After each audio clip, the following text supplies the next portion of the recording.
Today is August 10th, 2016, and here's the tale of synesthesia. Now, for those who don't know, and I think most of you would know, synesthesia is a characteristic where you can experience, or you have two senses experiencing the stimuli, if you will. So for example, the best one I have, I didn't know I had this, was that when I hear music, and I can also see it. And I'll explain that in a little bit here. And I was in a course, I don't recall if it was in the Seattle area, maybe in Italy. I don't know why those two come up to me. And during one of the meals, we have, if you know that how the head table is there, and during one of the meals I asked the question. I asked the question of Fernando. And the question was, Fernando, can you see music? And Fernando's answer was no. That was it. So afterwards, Derek came up to me and he said, you have synesthesia. And I said, what's that? And I had never known what this was and never heard of it. And what it is that I hear music and I experience it not only from the audio side, but I also have a visual of it. And it occurs in different patterns, colors, things like that. It's pretty much impossible to describe. And I went and I did some research on it. And it annoyed me a little bit because it's been around. And what I say by that is I thought this was well, first of all, I didn't know it was a gift. I didn't know. I thought everyone had this. I thought that,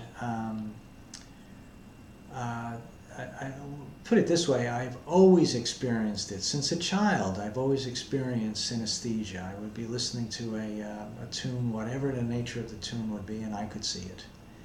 And some more than others. So if you, for example, you take music like King Crimson music, where it's going along in a particular pattern and all of a sudden it does a shift, and the richness of the colors and so forth that way.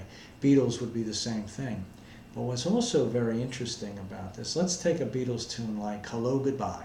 Hello Goodbye.